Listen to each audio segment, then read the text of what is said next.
Alright everyone, welcome back to the channel. We have just watched the first episode of Inside the Ring, hosted by Max Kellerman, Mike Coppinger, LaShawn McCoy, and today's guest was Ryan Garcia. It was a very good show. If you haven't watched it, definitely go on there and watch it. It's on the Ring. But what I took most out of this, and what most of you would have taken out of this, was Mike Coppinger's announcements during this. Big fights, man. Big fights, big implications. Honestly, the first one that we're going to start with, Inoue. The fact that they're announcing an Inoue fight 3 days out from him fighting his toughest battle yet in Akhmadaliev, I think is outrageous. They did the same thing with Bam Rodriguez when he was going to fight Cafu. A few days before that fight, they announced that he was going to take on Fernando Daniel Martinez in Riyadh this November. Obviously, it all went according to plan. Bam Rodriguez beats Cafu quite easily, and he's going to take on Martinez for the undisputed. So, let's talk about Inoue. Now, they announced that Inoue is going to face David Picasso for the undisputed super bantamweight world titles December 27th in Riyadh. David Picasso, Mexican, 25 years of age, 32 wins, 17 knockouts, 1 draw, 0 losses, 25 years is unbelievable. This guy is very, very good. My biggest question mark is, could this not have waited 4 days? Let Inoue actually beat Akhmadaliev before we start putting plans in the works. At least making them public. There was no real need. It's not like changes much for us. It changes a little bit for them now because all of a sudden there's this added stigma and pressure from the outside looking in that Inoue has to beat Akhmadaliev because he's got to get this fight done to get this fight done. And it's like, let the men work, and then after that we can say what's next for each of them. Now, this is tied in with some more news because Junto Nakatani will be the co-main event. He's going to have his first fight at 122. Obviously, again, we are setting up another event here. We've got Inoue fighting Akhmadaliev, and we can already see what his next fight and the fight after that will be. I don't mind the planning. Honestly, I don't mind it. I think it's good. I think it's about time that we have a schedule in which we can say, well, the best fighter is going to face the next best fighter, and then after that he's going to fight the next best fighter, and after that he's going to fight the next best fighter. You know, that's how it should be. It should be the best fighters fighting the best people, and we should see that it's going to happen. I just thought, wait 3 days, let Inoue beat Akhmadaliev, and then come out with it. Bang, Inoue will be facing David Picasso 27th of December in Riyadh.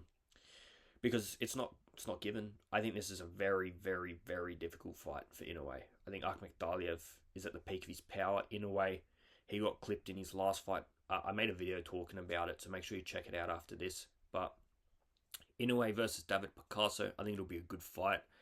But it really does predate a date with Inoue versus Junto Nakatani. Now, this 27th Riyadh card, by what I can see and gauge from what I've been looking at, it's supposed to be like Japan versus the world or some sort of theme of that. So I hope we get to see a lot of Japanese fighters, because a lot of these Japanese fighters, they fight at like 3 a.m. in Japan. They're all below super bantamweight basically, and the world doesn't sort of take as much notice as it should because there's some great fighters there. So hopefully them being put on the main stage in Riyadh will lift that, because it'll be a better time for the US, and these names will get out there, and we can appreciate all these great fighters that come out of Japan, because they are making a lot of good fighters, pound for pound stars there.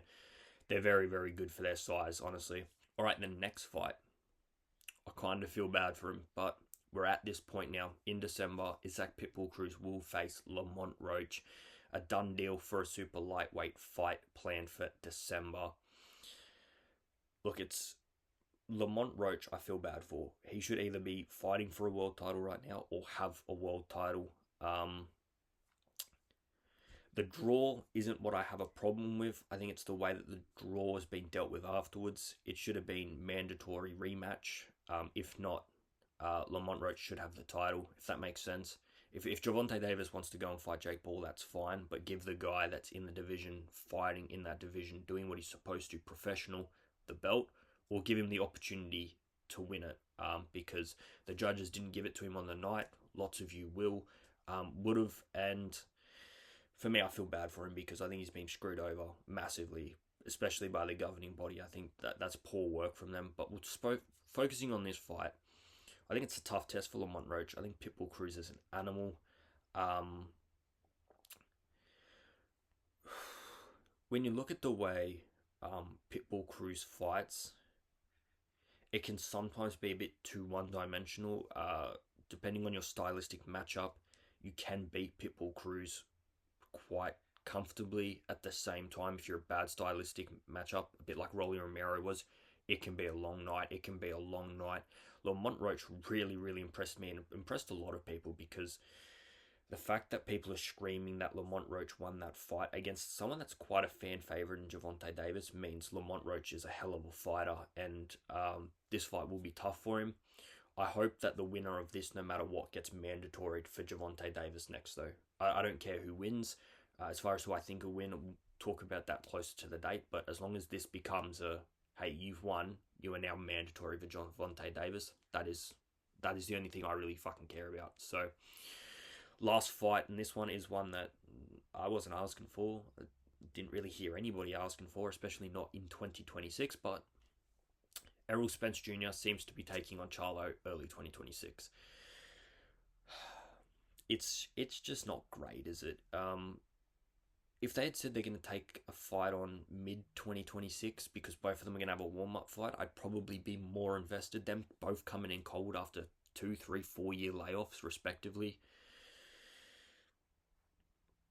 Is anybody hyped for it? Is anyone gunning for this fight? I mean, Errol Spence looked awful in his last fight.